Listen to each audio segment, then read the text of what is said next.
Bonjour et bienvenue à l'Académie du Gros Son. Moi c'est André, on est ici dans mon studio et aujourd'hui on va faire un test matos des nouveaux claviers maîtres de chez Novation, les Launch Keys. J'ai le Launch Key 49 ici et le 37 juste derrière moi là-bas.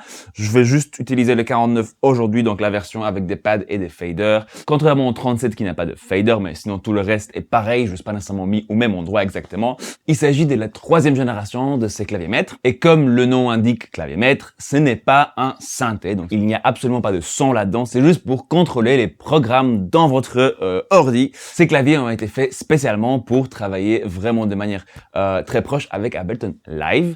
Donc si vous utilisez Ableton Live, bah voilà, il y a plein de trucs vraiment cool qui vous permettent d'agir beaucoup plus vite sur certains paramètres du programme. Moi j'utilise Pro Tools, donc je vais pas utiliser toutes les options non plus, et je vais utiliser ce clavier dans le contexte d'une session de production avec mon artiste Manuel Blay, avec lequel on a déjà fait quelques morceaux. Au moment de faire cette vidéo, il y en a qu'un qui est dispo sur Spotify et tous les autres endroits, mais n'hésitez pas à aller l'écouter, ça s'appelle Unappreciative de Manuel Blay.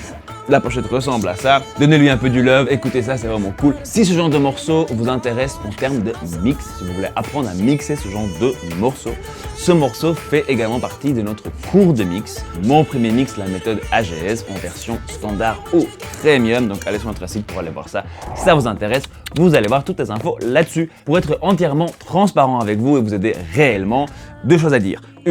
C'est une vidéo, on a reçu le matériel de chez Algam, le distributeur de la marque. C'est pas du matériel que j'ai acheté exprès, donc je vais pas pouvoir l'utiliser pendant plein de sessions et vraiment rentrer très en profondeur dans ce que ça fait, mais je vais vous donner mon avis honnête sur qu'est-ce que j'en ai pensé, comment s'est passée l'installation, comment s'est passée l'utilisation en session. Et deuxième chose, les claviers, le jeu de clavier n'est pas ma spécialité du tout, donc vous allez pas voir de virtuose sur les claviers. J'utilise surtout ce genre de clavier pour des petits synthés, pour des petits effets, pour même parfois de la batterie, etc. Donc je vais comparer par exemple les pads que j'ai ici aux pads du Akai NPD 218 que j'ai juste à côté de moi. Je vais un peu comparer comment est-ce que je me sens sur ce clavier comparé à un autre petit clavier Korg que j'utilise d'habitude, qui est une version mini, etc., etc. Donc voilà, je vais vous parler de tout ça sur base de mon expérience pendant la session que je vais entamer dans quelques minutes. Mais avant de rentrer dans le détail de tout ça, prenez juste 2 secondes pour vous abonner ici sur YouTube, subscribe, boum boum boum, la cloche de notification pour ne pas louper nos vidéos tous les mardis à 18h et surtout aller sur notre site academiedugrosson.com/bonus et là-dessus vous pouvez vous inscrire avec votre adresse email pour recevoir plein de chouettes cadeaux, plein de chouettes bonus dans un guide d'achat pour votre home studio avec tous les trucs de base pour pas passer des heures et des heures sur le net à chercher et à entendre tout et n'importe quoi par rapport à ça. Sans plus attendre, on attaque tout de suite dans un petit montage de ma session et puis je vais vous parler de qu'est-ce que j'en ai pensé. C'est parti. Boom. Let's see what happens.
Justice.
Et voilà, la session finie, il est temps maintenant de discuter un peu de ce que j'en ai pensé, de ce Launch Key 49 de chez Novation. Dans ce test, j'ai pu utiliser un peu la fonction clavier, la base, un peu les pads pour un peu de percu, etc. Les faders pour, voilà, je me suis dit, tiens, je vais utiliser ceux-là au lieu de ceux que j'ai derrière moi de chez Presonus pour tester aussi. J'ai pu un peu utiliser les molettes de modulation et quelques fonctionnalités en plus vite fait. Tout d'abord, j'aimerais dire que ça s'est passé super bien pour moi. Tout était super simple, tout a fonctionné directement. Quand j'ai branché les Launch Key dans mon ordi, il m'a directement mis une petite notification pour dire voilà, si vous voulez tout mettre en place, cliquez sur ce lien, boum, ça ouvre une page web avec directement une vidéo, comment tout brancher en fonction de programmes que vous allez utiliser, etc. Vraiment cool de la part d'Innovation. Ils m'ont même directement présenté quelques vidéos de savoir-faire importants. Voilà, j'en ai regardé quelques-unes au début pour être sûr que je comprends comment tout fonctionne. Donc super simple, rien à installer en particulier, on branche, boum, ça fonctionne. Mais bon, ça c'est un peu la base de la base, c'est un peu tous les concurrents de chez Innovation ont ça aussi. Au niveau de la prise en main, au niveau de la finition de ce key, alors tout d'abord je trouve c'est peut-être un clavier maître un peu grand. Donc dépendamment de ce que vous cherchez pour chez vous, moi je trouve qu'il est un tout petit peu profond. Notamment pour le 37 qui est relativement petit, mais qui a beaucoup d'espace derrière le clavier. C'est très cool pour tout ce qui est boutons, etc. parce que tout est facile d'accès, très clair à lire. Certains claviers, certaines options sont nommées avec des codes dignes de la CIA et on ne sait pas toujours qu'est-ce que ça veut dire. Ici, tout est très simple, très évident, je trouve. Mais du coup, ouais, ça prend un tout petit peu plus d'espace. Donc ça c'est quelque chose que j'apprécie un tout petit peu peut-être moins. Enfin je veux dire, je pourrais pas prendre ce clavier-là et le mettre là devant moi comme je mets mon mini Korg. Mais bon, c'est pas le même type de produit non plus. Sur mon petit Korg que j'ai ici, voilà, on n'a que des keys, on n'a presque rien en plus, donc c'est normal qu'il soit beaucoup plus petit. Au niveau de la qualité de finition, bon, c'est quelque chose de très léger. C'est une coque en plastique, en une pièce, toute simple, légère et creuse. Donc, comme ça, à la première prise en main, je me suis dit, oh, ouais, je ne suis pas sûr que c'est très solide. Mais après avoir passé quelques heures dessus, non, j'avais un bon feeling. Tout fonctionnait bien, tout bougeait bien. Notamment les faders, qui en général, sur ce genre de machine, je trouve un peu ridicule et pas très pratique. Ici, ils répondent vraiment bien. Bon, c'est pas des faders motorisés, comme ce que j'ai derrière moi. Donc, vous n'allez pas retrouver les mêmes réglages que ce que vous avez dans le mixeur directement visuellement. Mais par contre, ce que je trouvais qui était cool, c'est que fallait aller jusqu'à l'endroit où le curseur se trouve dans mon programme pour que les changements commencent à s'opérer. Donc, c'est pas parce que j'avais mon fader à moins infini, ma piste était à 0, que en la montant, c'est remis à moins infini, ce qui était souvent le cas dans d'autres contrôleurs que j'ai eu l'occasion d'utiliser. Donc, si c'est vraiment cool. J'ai pas peur de directement casser mon mix parce que je dois d'abord arriver au volume qui est déjà dans la session pour que ensuite ce volume change. Ça, c'était vraiment cool. Tous les boutons m'ont l'air vraiment solides. Ils réagissent bien, ils ont une chouette touche.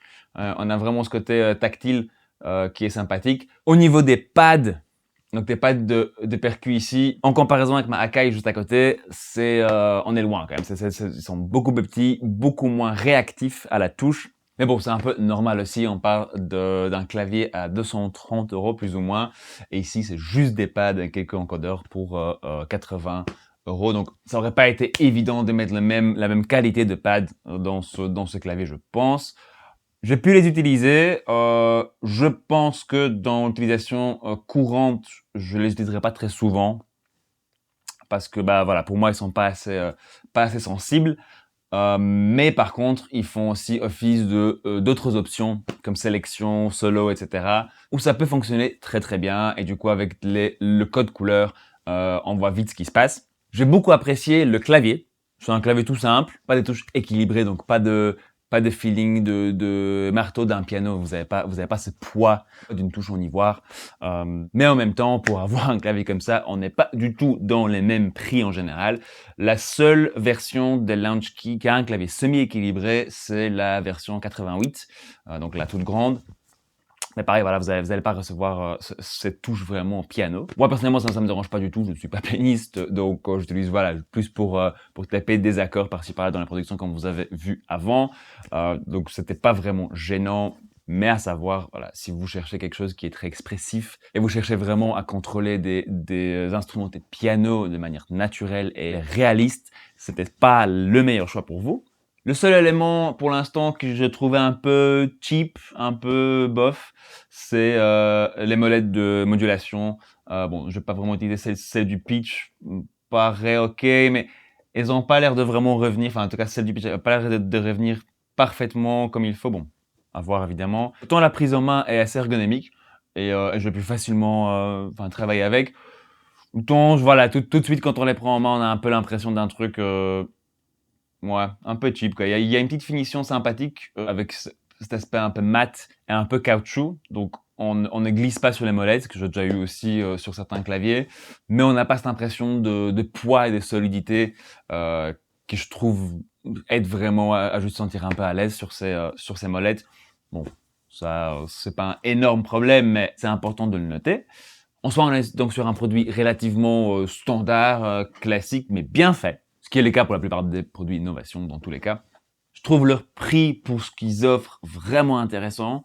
Donc on est ici sur un clavier à 230 € neuf. Ici on est à 180, quelque chose comme ça. C'est vraiment pas super cher.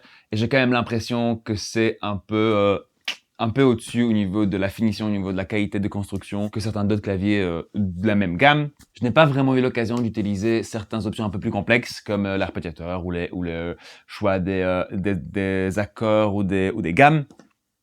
Donc ça, je ne saurais pas vraiment vous dire beaucoup plus là-dessus. Mais vu la facilité d'utilisation jusque-là, j'imagine que ça fonctionnera très bien aussi. Voilà, ça fait un peu le tour de ces launch keys de chez Novation. Donc la version 49 ici, la version 37 là-bas. J'espère que ça vous a un peu aidé dans votre choix de votre prochain clavier maître. Personnellement, je vous le recommande. Ça marche vraiment bien. Et pour moi, vraiment, ce qui est le plus important dans ce genre de produit, c'est la facilité d'utilisation et de mise en place.